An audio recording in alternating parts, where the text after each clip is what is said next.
पाकिस्तान में unknown killer का खौफ पसरता जा रहा है।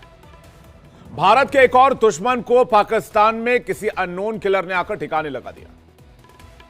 एक आतंकी की सरेआम हत्या कर दी गई। यानी पहले पाकिस्तान के अंदर ना तो आम पाकिस्तानी सुरक्षित थे, ना वहां की पुलिस सुरक्षित थी, ना वहां सेना के जवान सुरक्षित हैं, और अब आतंकी भी सुरक्षित नहीं। खासकर भारत के जो दुश्मन हैं, बाइक पर कुछ अननोन किलर्स आते हैं और आतंकियों का निशाना बनाते हैं और उसके बाद वहां से गायब हो जाते हैं। इन आतंकियों को भी पता नहीं चलता कि ये आए किधर से, कैसे आए और कैसे इन्होंने आतंकियों को काम तमाम कर दिया, उनके गुर्गों को निपटा दिया और उसके बाद वहां से निकल गए। पाकिस्तान में आतंकियों की दुर्गति देखकर खुद पाकिस्तान रो रहा है।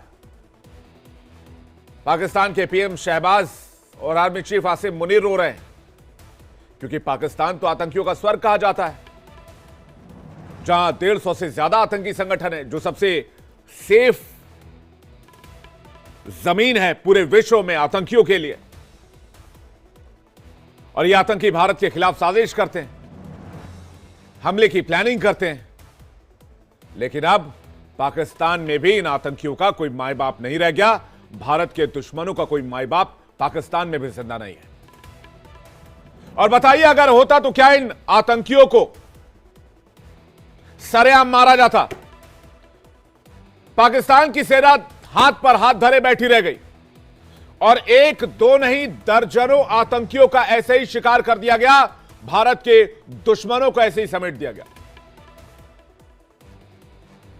और इसी डर की वजह से शहबाज और मुनीर भी बौखलाए हैं कि आखिर वो अपने इन गुलिस्तान के गुलों को सेफ रखने के लिए करे तो करे क्या, जाए तो जाए कहां।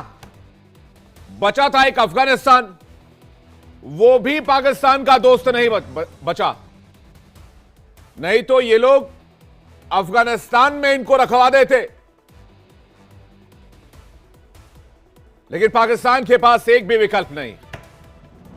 2023 के बाद पाकिस्तान में एक्टिव मिनिस्टर इनविजिबल लगातार आतंकियों को निशाना बना रहा है।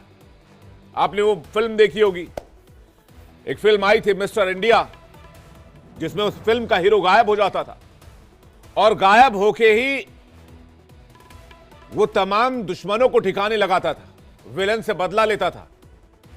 और पाकिस्तान के अंदर भी कुछ ऐसा ही हो रहा है। आतंकियों को उनके घर में घुसकर कनपट्टी पर सटाकर गोली मार दी जा रही और किलर इसके बाद छू मंतर हो जाता है, इनविजिबल हो जाता है, गायब हो जाता है। लेकिन अब सवाल यह है कि एक बार फिर से इसकी चर्चा क्यों हो रही है? क्योंकि पाकिस्तान की खुफिया एजेंसी आईएसआई के सबसे बड़े एसेट को, सबसे बड़े एजेंट को इन अननोन किलर ने ठिकाने लगा दिया। भारत के एक बड़े दुश्मन को इन अननोन किलर ने ठिकाने लगा दिया। आईएसआई के एजेंट मुफ्ती शाह मीर की बलूचिस्तान के तुर्बत में गोली मारकर हत्या कर दी गई। यह हत्या तब हुई जब वो रात की नमाज के बाद मस्जिद से बाहर निकला। बाइक सवार दो हमलावर उसका इंतजार कर रहे थे। जैसे वो निकला, कनपट्टी पर बंदूक सटाई और उसे वहीं ढेर कर दिया। कौन है ये मुफ्ती शाह मीर? ये आईएसआई का एक बहुत बड़ा एसेट है और इसका नाम कुलभूषण जाधव से भी जुड़ता है। इसकी तस्वीर आप देख लीजिए। इसने कई बलूच युवाओं के अपहरण में भूमिका निभाई है, हत्या में भूमिका निभाई है। बलूचिस्तान को अशांत करने के लिए एक बड़ा एसेट यह माना जाता है पाकिस्तान का। यही नहीं, कट्टरपंथी पार्टी जमीयत उलेमाए इस्लाम का सदस्य था और एक घोषित टेररिस्ट। कुलभूषण जाधव को ईरान से अगवा कराने में इसकी अहम भूमिका थी। ड्रग्स और हथियारों की तस्करी में शामिल था। मुस्लिम स्कॉलर की आड़ में मानव तस्करी का काम किया करता था। भारत में आतंकवादी घुसपैठ में भी मदद किया करता था।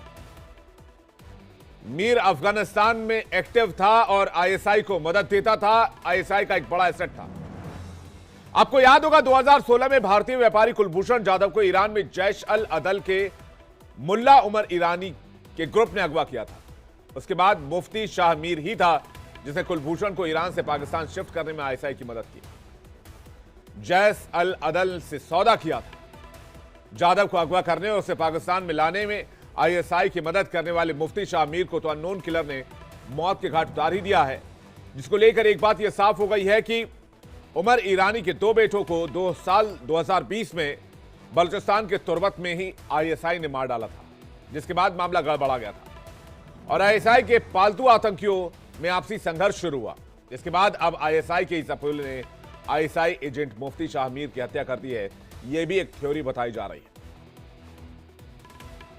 अब एक नजर उन आतंकियों की लिस्ट पर डाल लीजिए जो भारत के दुश्मन हैं, पाकिस्तान में चिकन बिरयानी खा रहे थे, स्वर्ग की जिंदगी जी रहे थे, लेकिन उन लोगों को अननोन किलर ने निपटा दिया। जो भारत के बड़े दुश्मनों में से एक, पहला नाम आमिर सरफराज, हाफिज सईद का करीबी, निपटा दिया गया। बशीर अहमद पीर, हिजबुल का लॉन्चिंग कमांडर, सफाई कर दिया गया। सैयद खालिद रजा, अल बद्र का कमांडर, सफाई हो चुकी है। मोहम्मद रियाज उर्फ अबू कासिम कश्मीरी, कश्मीर में कई आतंकी घटनाओं में अंजाम देने में इसकी भूमिका थी, इसे भी साफ कर दिया गया। अदनान अहमद उर्फ हंजुला अदनान, कश्मीर में आतंकी हमले का मास्टरमाइंड। मौलाना रहीमुल्लाह, भारत विरोधी तकरीर करता था। अकरम खान उर्फ अकरम गाजी, लश्कर के रिक्रूटमेंट सेल का प्रमुख। ख्वाजा शाहिद उर्फ मियां मुजाहिद, लश्कर तैयबा का आतंकी। शाहिद लतीफ, पठानकोट हमले का मास्टरमाइंड। सैयद नर शलोबर, भारत की आतंकी लिस्ट में शामिल आतंकी। मिस्त्री जहूर इब्राहिम उर्फ जमाली, कंधार विमान का हाईजैकर।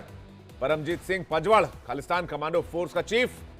मुफ्ती शाह मीर, कुलभूषण जाधव को अगवा करने में आईएसआई की मदद करने वाला और आईएसआई का एक बड़ा एसेट और उसका जासूस। इसके अलावा भारत के कई और दुश्मन हैं जिनके नाम मैं लेने लग जाऊं तो शायद ये कार्यक्रम कम पड़ जाए, ये डिबेट कम पड़ जाए, जिसे मिस्टर इनविजिबल ने, जिसे अननोन किलर ने जहन्नम पहुंचाया, जिसमें लाला मोहम्मद का नाम भी शामिल है जो फेक इंडियन करेंसी का कारोबार करता था। इसके अलावा मौलाना जियाउर रहमान, मुफ्ती कैसर फारूकी, मुल्ला सरदार हुसैन जैसे कई आतंकी हैं, जिसके बाद पाकिस्तान में बैठे आतंकी थर थर कांप रहे हैं, उन्हें अपनी जिंदगी का डर सता रहा है।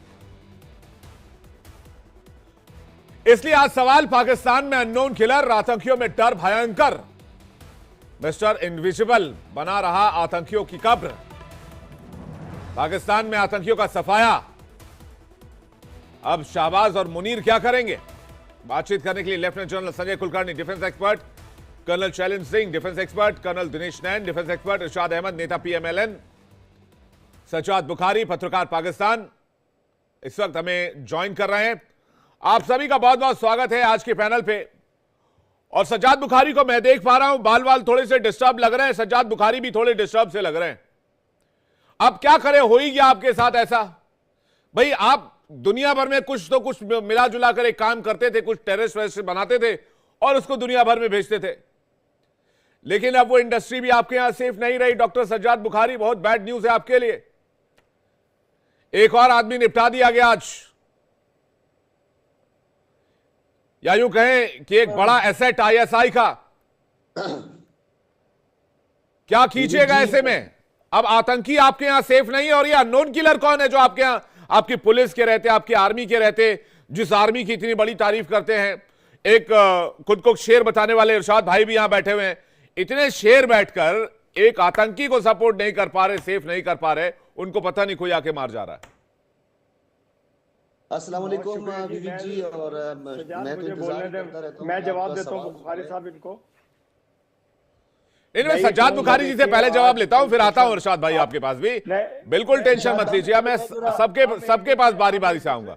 सज्जाद बुखारी जी को पहले बोलने दें, फिर मैं आ रहा हूं आपके पास। सज्जाद बुखारी जी, अस्सलाम वालेकुम। एक मरतबा फिर इरशाद भाई आपको, विवेक जी आपको और बाकी तमाम पैनलिस्ट को और कर्नल दिनेश जी को भी खास तौर पर मेरी जानिब से जो है वो नमस्कार। नमस्कार।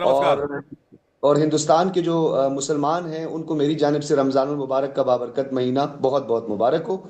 आपने मेरे बिखरे हुए बालों का और भारत की तरफ से पाकिस्तान के तमाम लोगों को फागुन महीने की बहुत सारी शुभकामनाएं, होली की बहुत सारी शुभकामनाएं। रंगों का त्योहार होली बहुत करीब हमारे दहलीज पर है, तो हम भी अपनी तरफ से आपके यहाँ जितने भी लोग हैं सबको होली की मुबारकबाद देते हैं। बताइए बिल्कुल जी, बुखारी जी। पाकिस्तान में भी जितनी हिंदू बिरादरी रहती है उनको भी मुबारकबाद देता हूँ, और जो हिंदुस्तान में हिंदू बिरादरी है भी उनको होली की, बैसाखी की, जितने तमाम इवेंट्स हैं उन सब की बहुत बहुत मुबारकबाद देता हूँ। अब पहले मुझे जरा क्लैरिटी देनी जरूरी है ना, क्योंकि आपने मेरे बिखरे बिखरे हुए बालों का राज पूछा। तो पहले तो मैं आपको ये बताता चलूं कि हमारा रमजान मुबारक का महीना है, और हम आजकल आपको पता है हमारी जो लाइफ स्टैंडर्ड है वो बड़ा ऊंचा है। तो हम रेस्ट करते हैं, घरों में थोड़ा आराम करते हैं, रमजान मुबारक के महीने में छुट्टी करते हैं। लेकिन आप अभी मुझे छुट्टी नहीं करने देते हैं। अब आप देखें वो हमारे इरशाद भाई भी जो है वो भी वहां पे बैठे हुए हैं, वो भी रेस्ट कर रहे हैं। तो आपने मुफ्ती शाह साहब का जिक्र किया, क्योंकि मैं भी अल सादात हूँ, सैयद हूँ, तो वो हमारी बिरादरी से भी हैं, अल सादात हैं।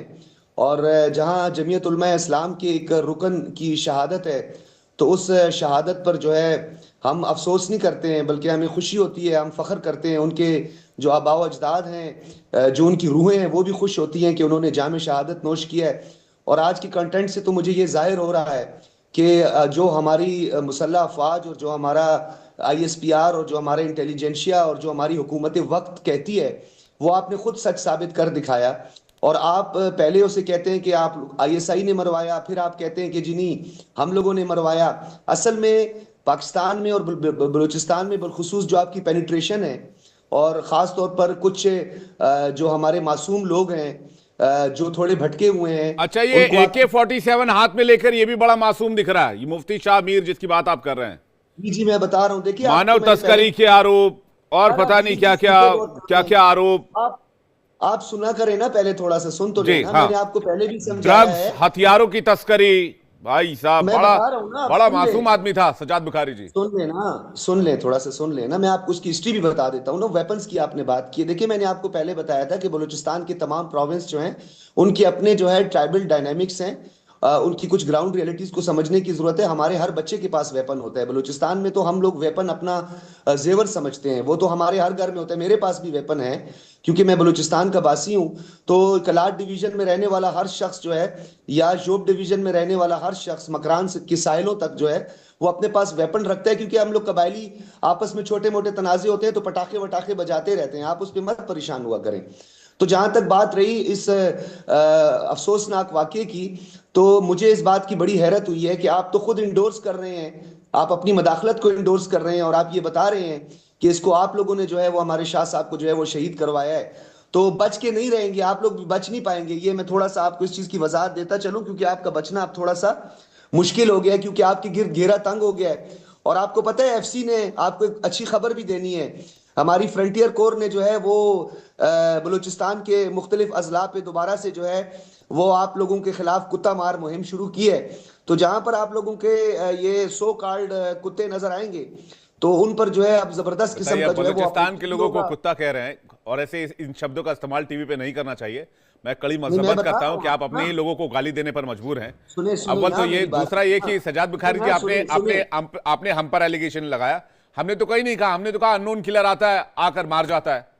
आप लोग हाथ पर हाथ धरे बैठे रहते हैं। इंट्रो सुने दोबारा अरे से, भाई आप अपना आपका मैंने पूरा इंट्रो खुद से पढ़ा, मैं सुने दोबारा क्या? नहीं मैं नहीं, आपकी आप अपना तरह इंट्रो जरा मैं दोबारा मैं से मैं सुनिए। आपकी तरह कोई स्क्रिप्ट थोड़ी पढ़ता हूं, खबर मुझे पता नहीं होती है। मेरी बात सुनिए ना, आप भी वो एंकर हैं, आप कुत्ता स्क्रिप्ट मार पढ़ते होंगे, वो आपके पास कुत्ता प्रॉम्प्टर मार होगा, मेरे पास वो ये सब कुत्ता चीजें नहीं मार होती है। मुहिम, मैं वो अपने कुत्ता हिसाब मार से मुहिम मैं जिसमें मैं कलभूषण का मैं नेटवर्क एक्सप्लेन है। करता हूं चीजों को अपने हिसाब से। कलभूषण पहली जो है बात, ना, मेरी बात सुनिए ना विवेक हाँ जी, बात सुन लेना। हाँ, कलभूषण का जो नेटवर्क है वो कुत्ता मार मुहिम हम चला रहे हैं, क्योंकि कलभूषण का नेटवर्क अभी तक काम कर रहा है, और हमें इतनी उनके गिर्द मिर्ची क्यों अभी लग रही है आपको? और अगर नहीं, आप मुझे और अगर आप मैं ये रोजे से इतने हूं। मुहिम चला रहे ओ हैं, भाई, ओ तो भाई, इन आतंकियों को आप बचा क्यों नहीं पाए? ओ मेरे पीसीआर भाई जरा मेरी लिस्ट बात सुने। रखिएगा।